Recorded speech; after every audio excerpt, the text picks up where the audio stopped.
to garam masala, the magic spices of cooking. ഉണ്ടപ്പൊരി അല്ലെങ്കിൽ sweet bonda. ഇന്ന് നമുക്ക് ട്രഡീഷണൽ കേരള സ്നാക്കായ ഉണ്ടപ്പൊരി തയ്യാറാക്കിയെടുക്കാം. ഇത് ചൂടു ചായയുടെ കൂടെ നല്ലൊരു കോമ്പിനേഷനാണ്. ഇതിനു വേണ്ടി ഞാൻ 2 കപ്പ് ഗോതമ്പ് പൊടിയാണ് എടുത്തിട്ടുള്ളത്. നമുക്കിതിലോട്ട് 2 പിഞ്ച് ബേക്കിംഗ് സോഡ, 1 പിഞ്ച് ഉപ്പ് ഇവ ചേർത്ത് കൊടുക്കണം. ഇനി ഇതിലോട്ട് നമുക്ക് 1/2 ടീസ്പൂൺ ഏലക്ക വറുത്ത് പൊടിച്ചത് ചേർത്ത് കൊടുക്കാം. നമുക്കിതിനെ നന്നായി മിക്സ് ചെയ്തെടുക്കാം.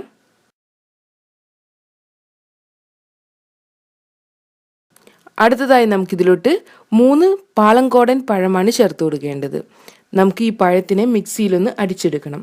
അതിനുശേഷം നമുക്കിതിനെ പൗഡറിലോട്ട് ചേർത്ത് കൊടുക്കാം. ഇനി നമുക്കിതിലോട്ട് ശർക്കര ചേർത്ത് കൊടുക്കണം. ഓരോരുത്തരുടെയും മധുരത്തിനനുസരിച്ച് ശർക്കര ചേർത്ത് കൊടുക്കാം. 2 കപ്പ് ഗോതമ്പ് പൊടിയിലോട്ട് നമുക്ക് ഏകദേശം 250 ഗ്രാം മുതൽ 350 ഗ്രാം വരെ ശർക്കര ചേർത്ത് കൊടുക്കാവുന്നതാണ്. ഈ ശർക്കര പാനിയാക്കിയെടുത്തതാണ്. നമുക്കിതിനെ നന്നായി മിക്സ് ചെയ്തെടുക്കണം.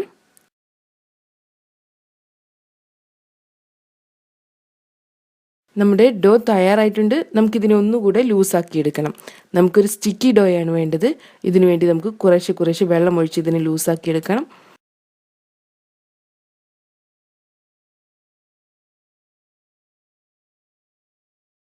ഇതാണ് നമ്മുടെ ഡോയുടെ പരുവം.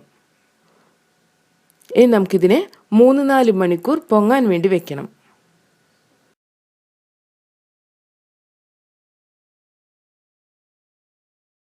ഇനി നമുക്ക് ഉണ്ടപ്പൊരിയെ ഫ്രൈ ചെയ്തെടുക്കാം.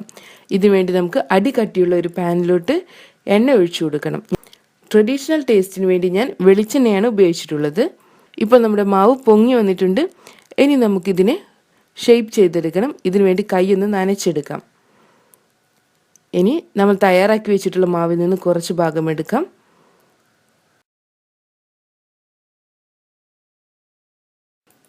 നമുക്കിതിനെ ചൂടുള്ള എണ്ണയിലോട്ട് മാറ്റാം. നമ്മുടെ എണ്ണ നന്നായി ചൂടായി വന്നിട്ടുണ്ട്. നമുക്ക് ഇതുപോലെയാണ് നമ്മുടെ ഉണ്ടപ്പൊരിയെ ഷേപ്പ് ചെയ്തെടുക്കേണ്ടത്. ആവശ്യമുള്ള വലുപ്പത്തിൽ നമുക്കിതിനെ എണ്ണയിലോട്ട് ചേർത്ത് കൊടുക്കാം. ഇനി നമുക്ക് ഫ്ലെയിം കുറച്ച് വയ്ക്കാം. മീഡിയം ടു ലോ ഫ്ലെയിമിൽ വെച്ച് നമുക്കിതിനെ വേവിച്ചെടുക്കണം. അല്ലെങ്കിൽ നമ്മുടെ ഉണ്ടപ്പൊരിയുടെ പുറം ഭാഗം കരിഞ്ഞു പോകാനുള്ള ചാൻസ് ഉണ്ട്. അകം ഭാഗം കുക്കാവുകയുമില്ല. നമുക്കിതിനെ ഇളക്കിക്കൊണ്ടേയിരിക്കാം. നല്ല ബ്രൗൺ നിറമാകുന്നത് വരെ നമുക്കിതിനെ ഫ്രൈ ചെയ്തെടുക്കണം.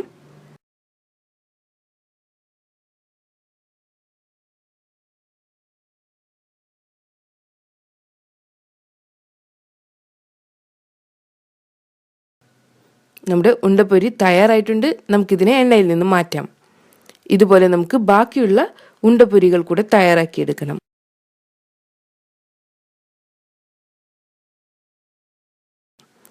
അങ്ങനെ നമ്മുടെ ഈസി ആൻഡ് ടേസ്റ്റി ഉണ്ടപ്പൊരി തയ്യാറായിട്ടുണ്ട്. നമുക്കിതിനെ ചൂട് ചായയുടെ കൂടെ സെർവ് ചെയ്യാം. Thank you.